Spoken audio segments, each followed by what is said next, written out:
So the sense of pure being or pure presence that we often taste during meditation, during transcendence, during moments of clarity, and that after an awakening is clearly experienced as the underlying nature of all experience, the underlying truth of every moment.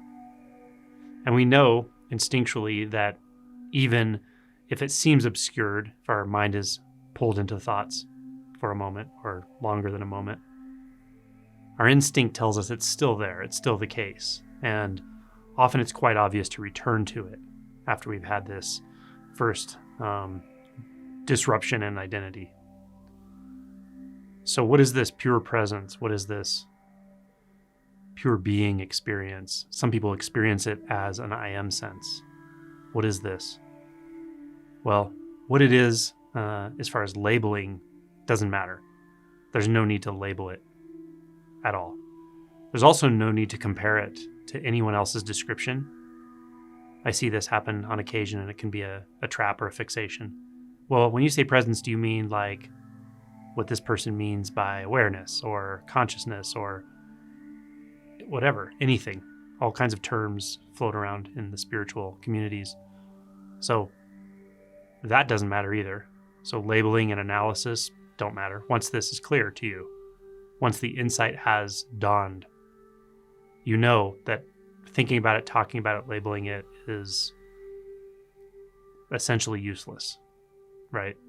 With rare exceptions, maybe to communicate something precisely, but generally speaking, if you're trying to define it, comparing it to other terms, you're just in your head, right? You're not in clear, seamless contact with the truth of this experience of being, of purity, of presence, of direct experience, okay? That's important. It's really important to know that, to discern the difference there, because a lot of people get held up for years before they even have that initial insight, because they know a lot about this stuff. They understand a lot about it. They know a bunch of terms. They know what this person says, what that person says. They know how to compare the terms, which path is better and worse. Like, that kind of stuff isn't going to help you, right? The insight is what matters. The insight of purity of experience, pure being, undivided experience. Now, the initial insight, as profound as it is not the final insight. Somewhere along the way, it will become obvious that it's much easier to access that experience of being on the mat while you're meditating, while you're sitting quietly, when things are calm, however that works for you. But when you're engaged in activities, particularly activities with people, things that require conversation, communication, that seem to require thought, these kinds of activities will often just completely collapse that.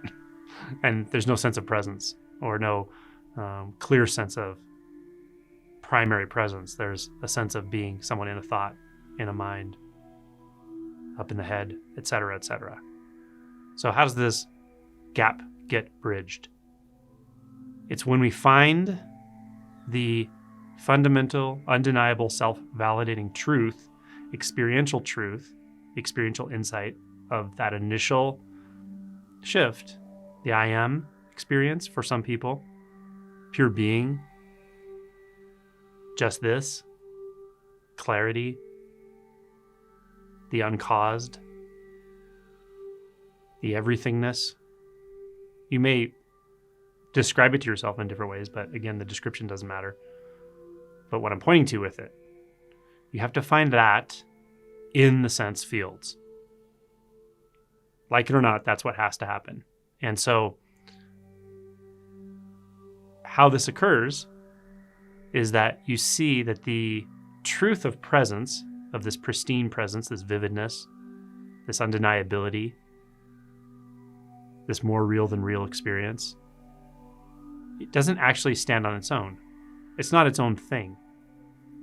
we can sort of go into an artificial version of it in the mind and consciousness, but even that is a reflection of something.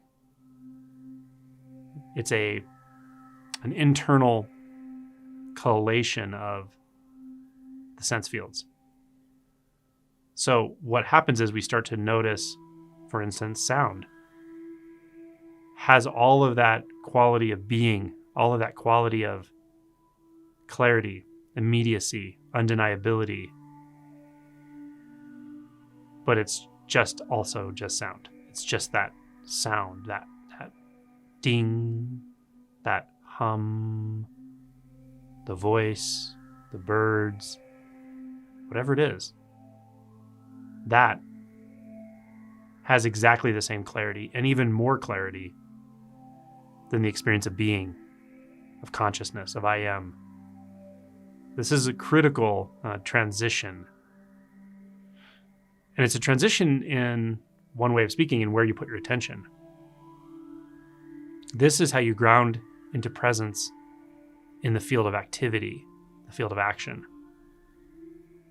It has to come forward in the vivid, non-dualistic sense fields. The visual field is largely the key to this, because we spend a lot of our brain processing energy constructing three-dimensional worlds that don't exist, overlaying them over our experience. So when you see the visual field as it actually is, it's quite surprising. But without going into detail about what's not there, because there's a heck of a lot that's not there when you see it as it is, I'll go into detail about what is there. And what is there is this experience of the purity of being without any central being, without an identity, without a person, without a self, without a subject. But the pristineness is there. The clarity is there. The vividness is there. Very obviously. Luminous, radiant, alive perhaps.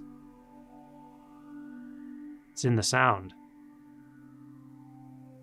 It's in the sensation of your hand touching anything. It's in the sensations in the body. It's right in front of your face.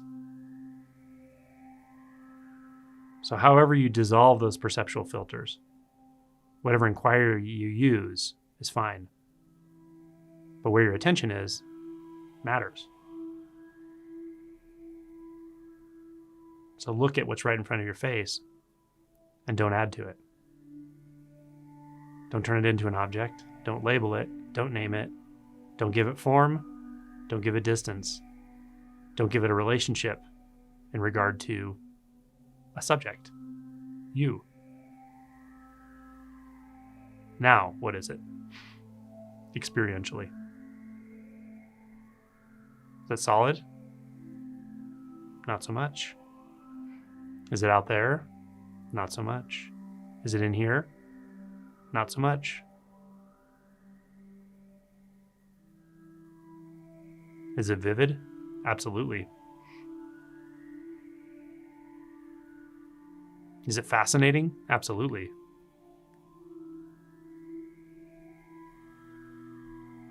Is it clear? Crystal clear. Is it important? Important, not important. These are kind of tags for the mind, tags for thought. We don't have to concern ourselves with that. Just what's there, what's here, what's immediate, what's obvious, without adding to it, without analyzing.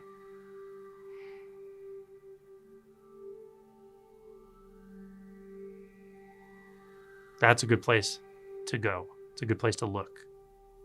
It's a good place to be.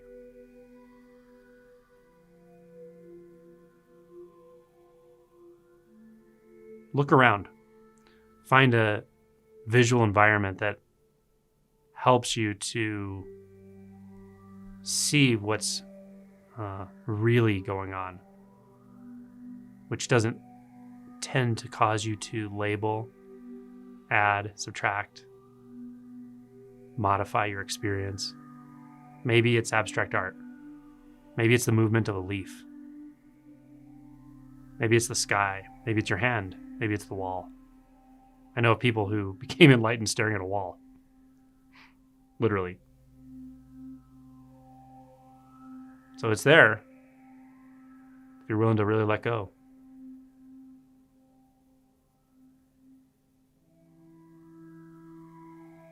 I was having a conversation with someone just a few minutes ago, and they asked, is this really just about where you put your attention? And it is. But I added that it's not just where you put your attention, though. Although that's very important. It's where you put your attention and your discernment. And then also, what really adds rocket fuel is inquiry. When your attention's in the visual space, then a bit of inquiry into what's being added. Is there actually form there? Is there actually distance anywhere? Asking this of the experience itself can really propel it.